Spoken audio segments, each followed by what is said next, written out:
Olá, amigos, colegas, alunos, congressistas. Hoje eu estou aqui com uma grande amiga, que além de ser minha grande amiga, também é uma grande comunicadora, Marcela França. Como que é seu nome completo, Marcela? Marcela Souza França. Mas todo mundo te conhece como Marcela França. Que é o nome da rede social, bonito, é né? verdade. Eu acho Marcela França super imponente, assim, Eu super também bonita. gosto, eu também gosto. Bem, a Marcela também tem um programa, né, Marcela? Eu tenho um quadro na TV Cidade de Itaúna que se chama Direito Previdenciário. E nele a gente aborda as questões, normalmente sempre notícias fresquinhas do mesmo dia, toda quarta-feira, na TV Cidade de Itaúna, sobre direito previdenciário, o que está acontecendo no cenário brasileiro. Muito bacana. Eu acompanho, às vezes eu vejo também alguns trechinhos que você posta, as fotografias, e está sendo um sucesso, né, Marcela? Sim, se eu não me engano, é a maior audiência da TV Cidade de Itaúna. E além desse programa na TV, tem dois complementos. Também na Rádio Líder FM de Itaúna, onde eu tenho também uma participação semanal, onde eu fico 1 hora no ar, sempre também conversando sobre direito previdenciário, e também na Rádio Vereda de Lagoa da Prata, que pega toda a região centro-oeste de Minas Gerais, informando a população a verdade sobre a advocacia previdenciária e sobre seus direitos previdenciários, que é o que a mídia, né, ela passa outras informações e nós trazemos a população para a realidade. Muito bacana. Nossa, Marcela, e não é fácil, né? Porque você tem que conjugar a advocacia com a comunicação.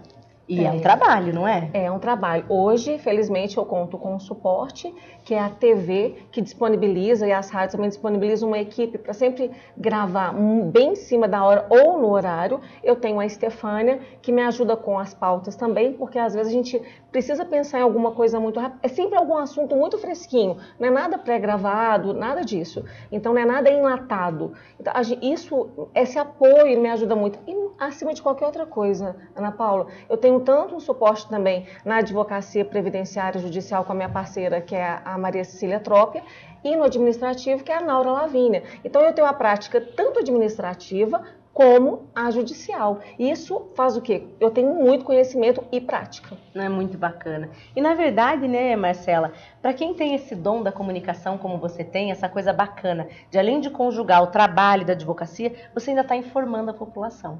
As pessoas devem ficar muito agradecidas, não ficam? Ficam. Elas ficam porque na verdade é uma batalha, porque eu preciso convencê-los que aquela propaganda que eles assistem na TV após uma novela, né, falando que a reforma da Previdência é necessária, precisam daqui tantos anos ninguém vai poder receber, eu tenho que explicar para a população que essa informação não é verdadeira.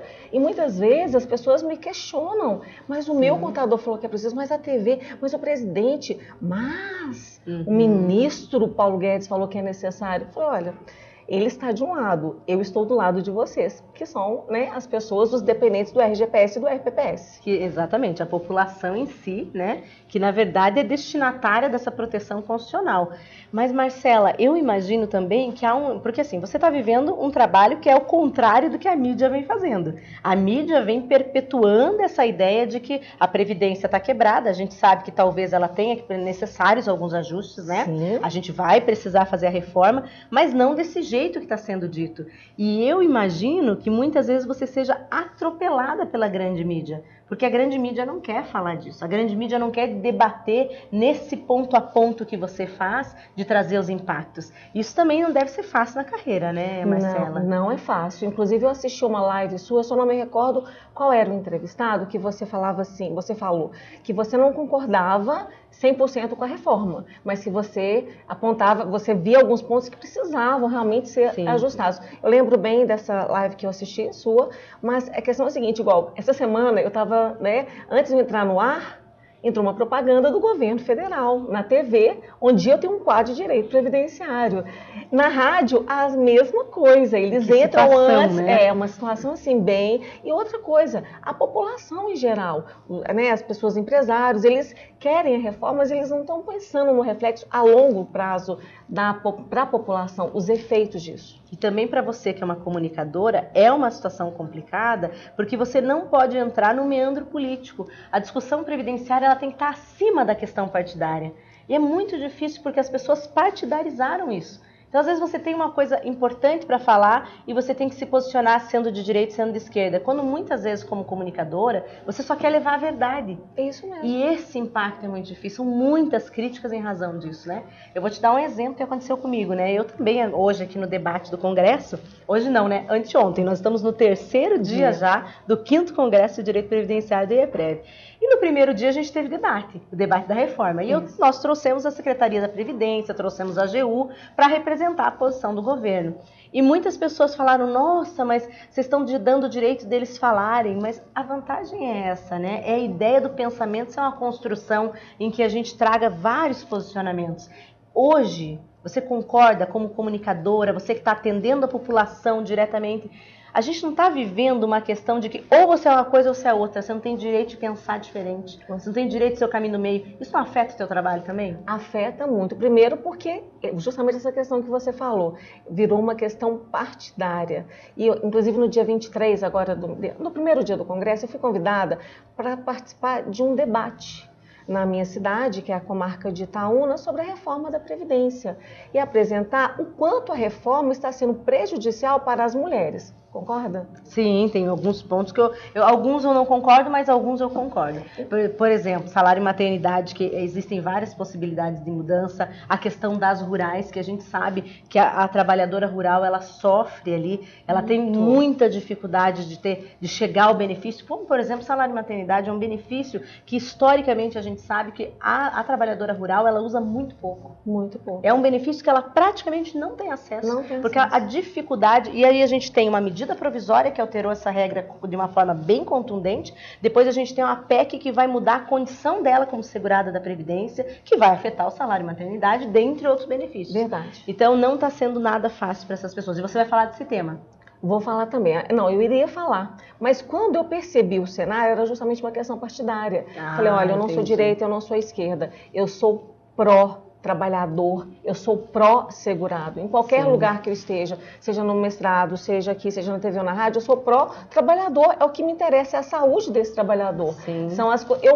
A gente convive, né, com pessoas de todas as áreas, desde o trabalhador rural até o idoso que não possui nenhuma renda. Então, tudo isso é muito delicado. E, felizmente, eu tenho acesso a todos os benefícios previdenciários. Então, isso me dá uma experiência ainda maior, mas sem me vincular a nenhum partido. Com certeza. E eu acredito muito nisso também, que o debate que ele está...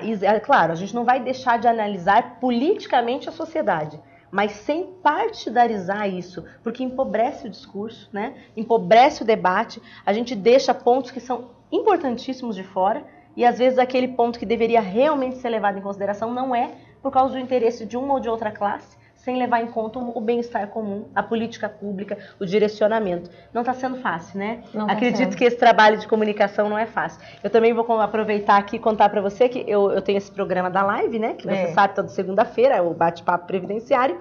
E tem acontecido uma coisa bem engraçada. Às vezes eu falo de um determinado tema e os comentários, às vezes agredindo, eles são alguns de direita, outros de esquerda.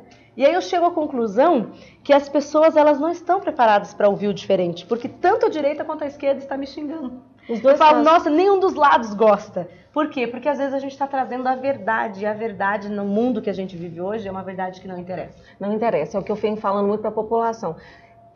Essa é a minha interpretação. Então, para mim, é um cenário, esse cenário político, esse cenário da reforma, ele é apenas uma cortina de fumaça para uma questão financeira do governo federal. Na minha opinião, acho que na sua também, a reforma não precisaria ser tão drástica e tão célere como o governo quer passar. Mas o governo precisa capitalizar. Ao invés de ele cobrar de quem deve, dentre outras tantas mudanças que ele poderia fazer, não. Quem está pagando pato, a grande maioria são os servidores, né, quem tem os maiores salários, e a população de baixa renda. E resolve-se a dívida pública como se fosse uma dívida exclusivamente previdenciária. E a gente sabe que o grande déficit está na dívida pública como um todo, e não na dívida previdenciária exclusivamente. Então é bem complicado de debater, mas eu tenho certeza que a gente não pode perder o ânimo. Muitas vezes a gente cansa. Eu canso, acredito que você cansa também. também, porque às vezes você está ali levando uma informação, levando um assunto sério e algumas pessoas ou levam na brincadeira ou tentam fazer uma sátira, um deboche daquele comentário. Tirar a sua credibilidade. Isso, diminuir a autoridade do que está sendo dito, exatamente. O que é gravíssimo também, né? Muito. Porque quando você tira a credibilidade do debate, você consegue tirar a importância do que está sendo dito e colocar aquilo num segundo plano. Mas, Marcela, vamos aproveitar que a gente está aqui no Congresso. Eu queria te perguntar se você está gostando do Congresso, se você quer mandar um abraço aqui para os nossos congressistas, nossos alunos. Quem está em casa e perdeu, ano que vem não pode perder, que está muito bacana. Queria que você deixasse uma mensagem para eles. Então, Ana Paula, eu gostei muito do Congresso, principalmente dessa mesa de debate. Ela enriqueceu. Por mais que o outro lado não nos agrade, ele foi muito bem recebido. É bom, nós congressistas, ouvimos o outro lado, o lado do governo federal, principalmente ver o quanto eles não estão pensando nos efeitos da reforma previdenciária, eles só pensam nos números, né? Nas vantagens, né? Nas vantagens. Sem observar o preço que vai ser pago para que essa vantagem financeira aconteça. E sendo que todo esse trilhão que o governo federal quer economizar, ele poderia ser retirado de outros locais. Ele não precisaria ser apenas da Previdência Social como um todo, porque está tirando da Previdência, da assistência, da saúde até então não, mas está tirando da Previdência e da assistência. Mas a hora que a gente afetar muito seriamente a Previdência e a assistência, nós vamos diminuir a capacidade de proteção da saúde, né? A saúde vai ser prejudicada, talvez não diretamente, mas indiretamente a gente vai ter um reflexo aí. E é preocupante, sem dúvida alguma. Mas, Marcela, quero te agradecer com muito carinho. A Marcela é uma pessoa que eu gosto muito. É uma mulher que tem tido um destaque muito grande no direito previdenciário, um destaque merecido e que merece muito, muito mesmo levar sua mensagem através da sua comunicação. Obrigada, minha querida. Paulo. Muito bom poder contar contigo aqui. Também. Eu posso falar mais uma coisa? Claro, pode sim. Eu faço parte da história do IEPREV. Eu fui uma das primeiras assinantes assim que o IEPREV passou a existir, o programa de cálculo e tudo mais, então eu faço parte da história do IEPREV também. Então é muito bom ver o quanto o IEPREV está crescendo, o quanto você fez esse upgrade no IEPREV. Esse congresso foi imbatível e nota 1000 para vocês. Muito obrigada, Marcela. Um beijo grande. Pessoal, um abraço para vocês e nos vemos daqui a pouquinho na próxima entrevista. Até mais.